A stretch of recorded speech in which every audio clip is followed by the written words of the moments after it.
जय भीम नमो बुद्धाय दोस्तों। दोस्तों, मैं वीडियो बना रहा हूँ और आप लोग देख रहे हैं। आपका बहुत अधिक आशीर्वाद और प्यार मिल रहा है और उसी से मुझे प्रोत्साहन मिल रहा है आगे वीडियो बनाने का।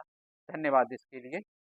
आज मैं एक नया वीडियो लेकर के आया हूँ जो डॉक्टर अंबेडकर के द्वारा लिखी हुई पुस्तक है, बुद्धा एंड हिज धम्मा।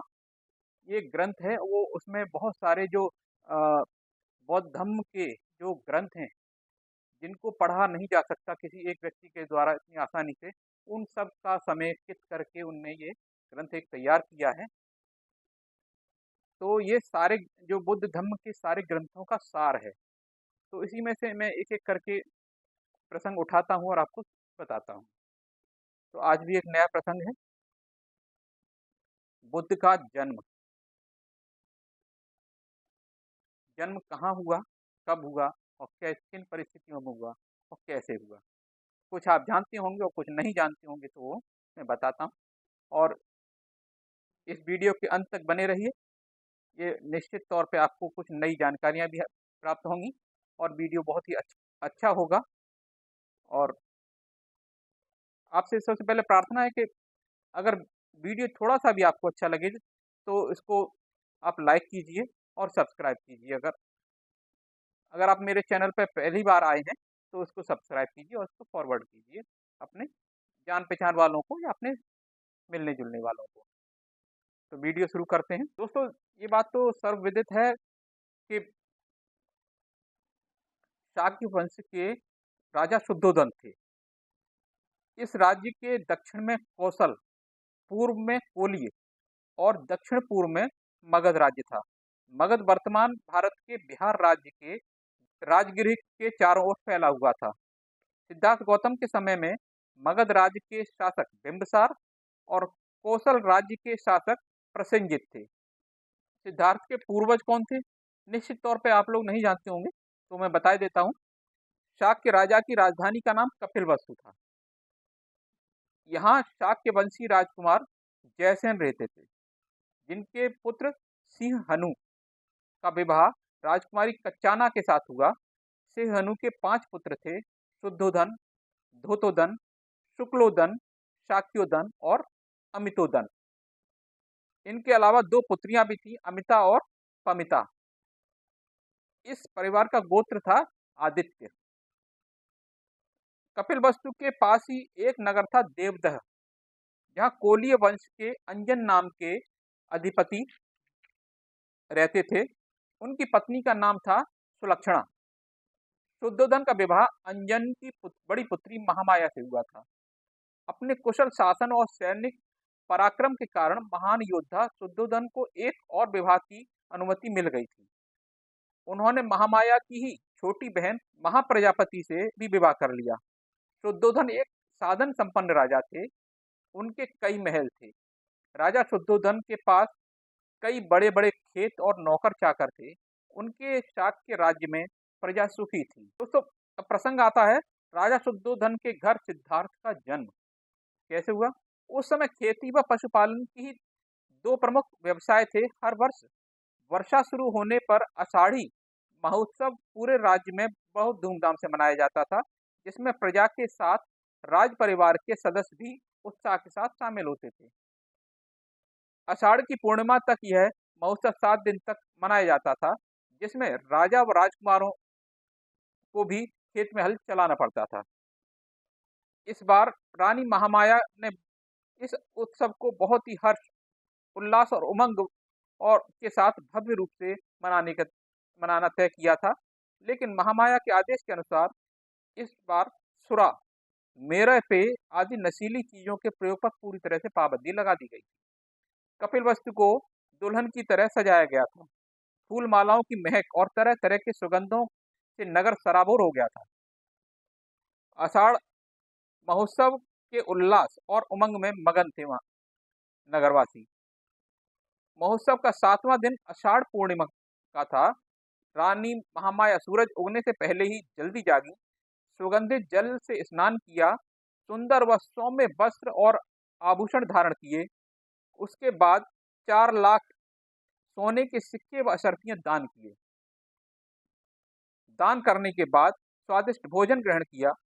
व्रत संकल्प लिया और रात में भव्य रूप से सजाए गए अपने शयन कक्ष में चली गईं।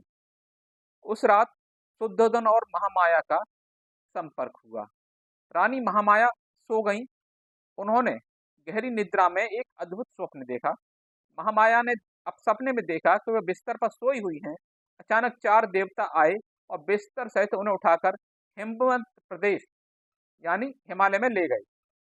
उन्होंने शैया को एक विशाल वृक्ष के नीचे रख दिया और पास में खड़े हो गए। थोड़ी देर बाद देवताएं और देवियां भी वहां आ गईं। वे महामाया को मानसरोवर ले गईं। उन्होंने स्वयं महामाया को सरोवर में स्नान करवाया और दिव्य वस्त्र व आभूषण पहनाए। फूलों की मालाओं और सुगंधित पदार्थों से शोभित होकर ऐसा सजाया कि किसी दिव्य चेतना का स्वागत कर सकें। उसी समय सुमेध नाम बोधिसत्व उनके सामने प्रकट होकर बोले, मैं इस पृथ्वी पर अंतिम बार जन्म धारण करने का निश्चय किया है। क्या आप मेरी माता बनना स्वीकार करेंगी? महामाया ने उत्तर दिया, हाँ अवश्य, मैं बड़ी प्रसन्नता से तुम्हारी माता बनूंगी। और उसी दौरान रानी महामाया की आंख खुल गई। दूसरे दिन सुबह महामाया ने स्वप्न का पूरा विवरण राजा शुद्धोधन को सुनाया। राजा भी विचार करने लगे कि रानी को आए स्वप्न का अर्थ क्या हो सकता है। उनकी जिज्ञासा बढ़ी। वे स्वप्न के प्रसिद्ध 8 व्याख्याकार कौन थे? व्याख्याकार राम, ध्वज, लक्ष्मण, मंत्री, कौंडन्य, सुयाम, सुभोग और सुदत्त को बुलवाया।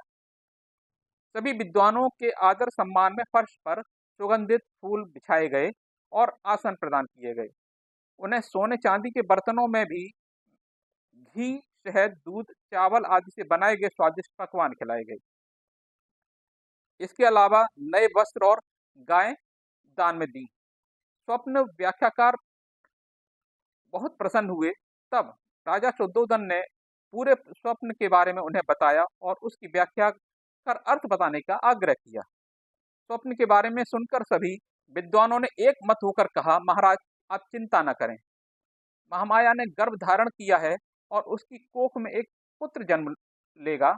यदि वह राजकुमार महलों में रहेगा तो चक्रवर्ती सम्राट बनेगा, और यदि गृह त्याग कर सन्यासी होगा तो बुद्ध बनेगा और संसार और अज्ञान के अंधकार का नाश कर जगत का कल्याण करेगा। यह सुनकर राजा शुद्धोधन एक ओर तो प्रसन्न हुए, लेकिन पुत्र के सन्यासी होने की बात पर वो चिंतित भी हो गए।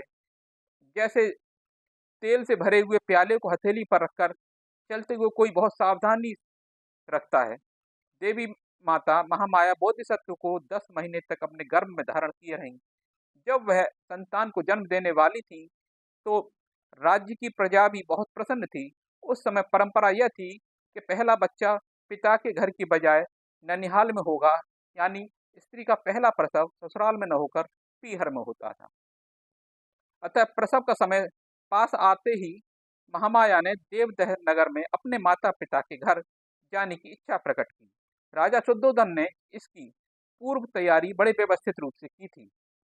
कपिलवस्तु से कोलिय राजा के देवदह तक का सारा रास्ता आरामदायक और सुविधाजनक बनवा दिया। महारानी सोनी से जड़ी हुई पालकी में विराजमान होकर कई सेविकाओं और अंगरक्षकों के साथ पीहर की ओर चल पड़ी। रास्ते में जरूरी और विशेष प्रबंध के साथ सभी जन उत्साह, उमंग और प्रसन्नचित्त आगे बढ़ते जा रहे थे। रास्ते में हरा भरा लुम्बिनी बनाया। चारों ओर सुगंधित फूलों की सतरंगी छटा बिखरी हुई थी। पेड़ फलों से लदे हुए थे। सुंदर रंग वाले असंख्य भंवरे मन भावन गुंजन कर रहे थे। तरह तरह के पक्षी कलरव व चहचहा रहे थे। पशु पक्षी भ्रमर सभी मधुर तान छेड़ रहे थे। हल्की बहती हवाएं शाल वृक्ष की शाखाओं में अटखेलियां कर रही थीं। यह मन भावन प्रकृति दृश्य देखकर पालकी में बैठी हुई महामाया मंत्रमुग्ध हो गई और सेवक सेविकाओं से उस मनमोहक वन में कुछ समय आराम करने की इच्छा जताई। रानी के आदेश की पालना में सभी जन वहां विश्राम के लिए रुक गए। रानी महामाया पालकी से उतरी और धीरे धीरे चलकर एक मनोहारी शाल वृक्ष के पास पहुंची। हौले से बह रही पवन के बहाव के कारण उस साल वृक्ष की शाखाएं धीरे से ऊपर नीचे हिलडुल रही थीं। महामाया ने नीचे आई एक शाखा को पैरों की एड़ियों को ऊपर उठाते हुए दोनों हाथों से पकड़ लिया।